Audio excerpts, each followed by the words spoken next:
Hey gang, this is Belinda from Baha'i Under Construction, which I am. Haha. Today I want to do a deepening on the hidden words by Baha'u'llah, the founder of the Baha'i faith. It's a very small book, but it's packed with a lot of cool things. Very short verses, and anybody from any religion really can gain something from it. This was revealed by Baha'u'llah in the late 1800s while he was in exile, and he's trying to teach us what is expected of us. Some of the things will remind you of things you already know, and there might be some new things too. I want to read from the introduction. Let's see if there's a place where I can do that.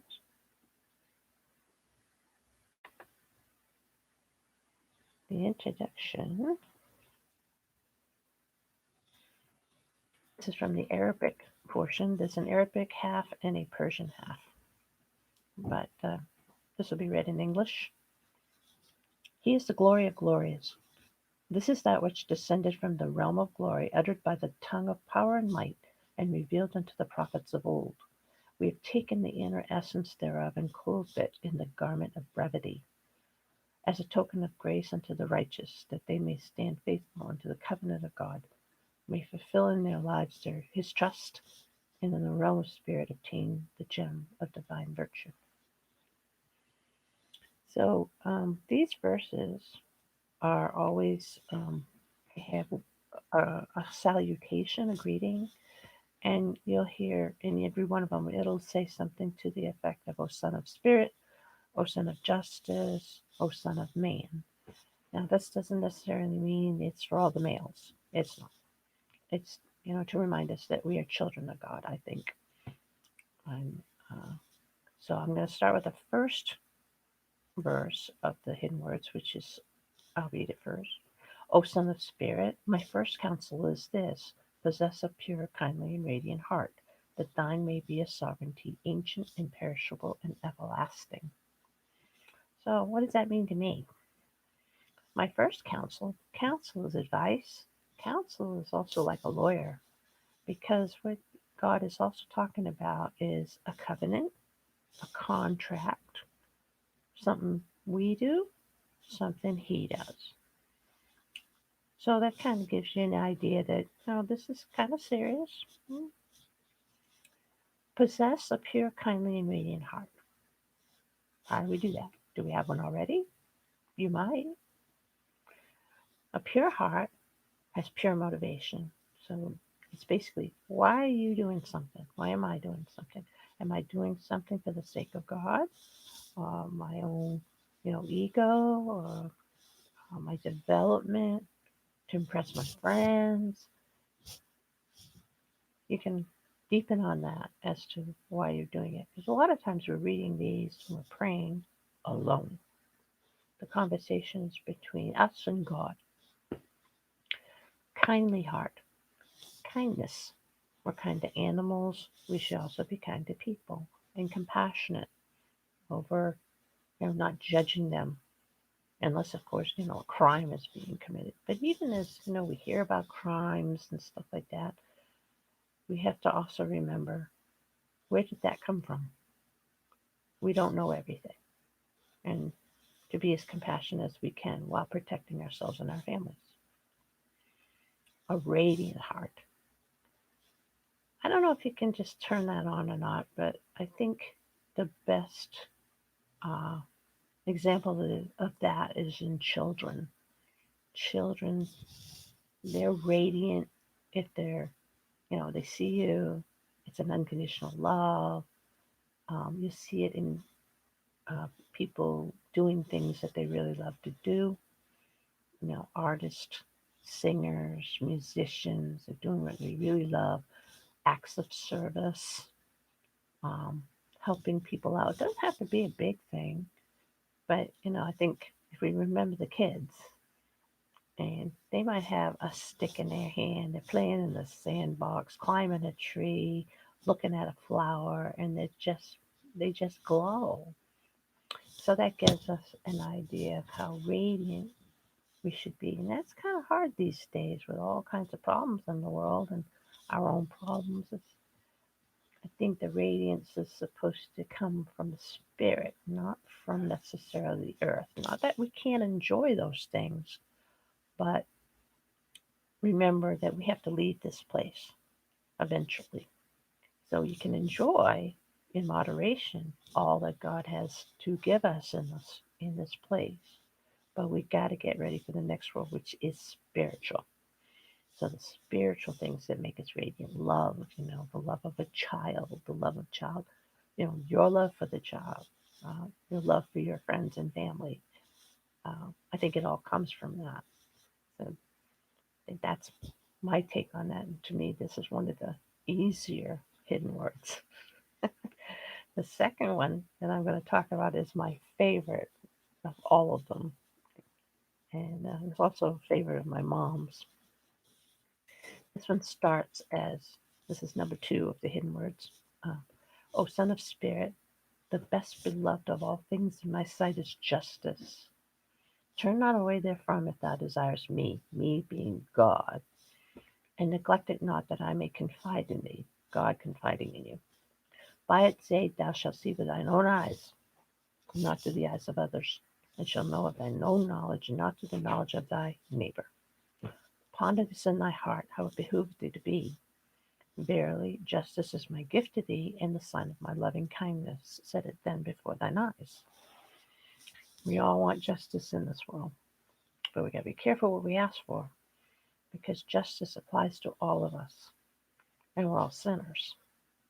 For me, I look at it as the big stuff, the big injustices of the world, racism and sexism and child trafficking and murder and all that kind of stuff. But it's a little stuff too. I just want to make sure y'all know. And here's my disclaimer: this is not an official, you know, opinion or from the officials, from the head of the highest faith.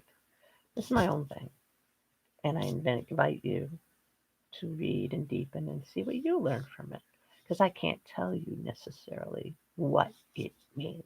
Some of it is, I don't know, common.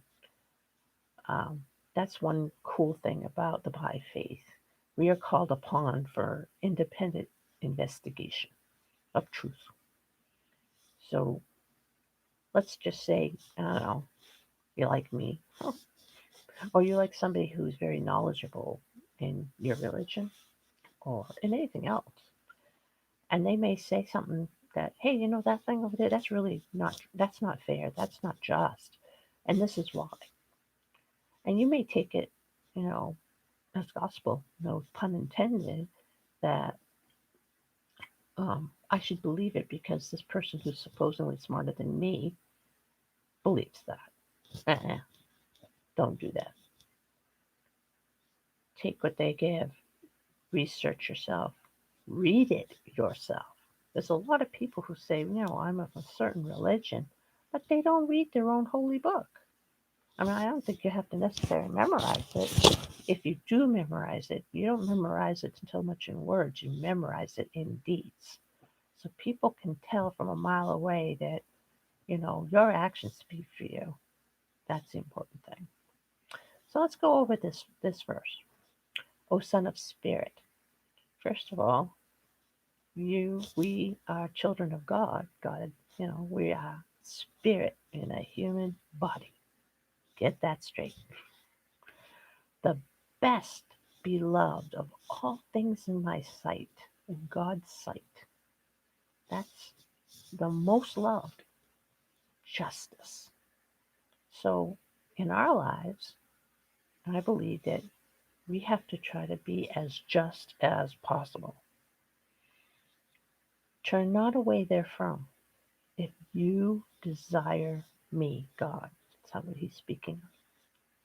If you want God in your life, God likes justice. So not only do we have to obey the law, we can't omit the law, we have to also make sure that if we see that the law isn't being obeyed, that we do something about it. Because the law is not just for the individual, it's for the community. So, for instance, you don't like what's going on in the world, you might want to go to a peaceful protest. You might want to write to your representatives, for instance. All those things, that's cool. You are trying to change justice. Another one would be serve your jury duty if you can, because it's part of the community, you know. Justice is also not being prejudiced. So, and I'm sure you can come up with other things. Somebody gives you the wrong change, you can give it back, even if nobody's watching. But God's there with you. He's watching. Okay. And it says, neglect it not, justice. Don't neglect it, that I, God, may confide in you. Confide in you. That sounds to me like, oh, he's going to tell you stuff in confidence. Or confidence means with faith, I believe, the root words, with faith. So it sounds like that's a pretty important relationship. By its aid, justice's aid, you, thou shalt see with thine own eyes. I like to change it back to you and yours because that's how I was raised. This is a more formal language, obviously, but I think it's very important to understand it in the way we talk. So, by its aid, you will see with your own eyes and not with the eyes of others. How many times are we watching the news? Used to be we could, but even with the news or just people that we think are experts, we have the duty to investigate the truth for ourselves. We shall know of our known knowledge and not to the knowledge of your neighbor. How many times in school, the teacher would tell you to keep your eyes on your own paper because you weren't supposed to copy from somebody else? And why is that? So the teacher wants you to learn the material yourself. And especially in this case, it's spiritual material so that you can progress. So you'll be ready for the next world. How about that? Ponder this in thy heart. And others, think about this in your heart. In your heart, how it behooves you to be. How is it best for you to be? It's best for us all, can't be just one person, to be just. Verily, justice is my gift to thee. And think about it, a just world where, you know, criminals are truly prosecuted, rehabilitated, and the innocent isn't prosecuted and doesn't go to jail for something they didn't do. Things like that. Giving people the correct change. Um, Trying not to rip people off. I mean, it ends up with unity, ends up with peace, ends up with the most to me, and what is it? Most important attribute, which is trust, trustworthiness. Verily, justice is my gift to thee, and the sign of my loving kindness. So that's an interesting turn. Justice is kind. And in a way, I can see that. Sometimes justice doesn't seem like it's very kind, it, but it's kind of like a warning. If you steal, you will be prosecuted. That's supposed to be scary. If you're caught doing these things where you're telling people don't steal, now you're a hypocrite on top of stealing. Now you have to put up with embarrassment and shame.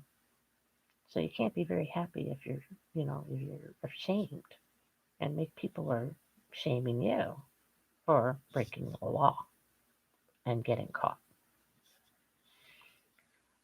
Set it then before thine eyes. Set it then before your eyes. We should always think about that. What we're doing just? Um, if I made a mistake, do I try to fix it? If I hurt somebody, do I apologize or try to make amends? Yeah, I would hope so. So I'm going to stop there And we'll see how this turns out, and we'll see what you think.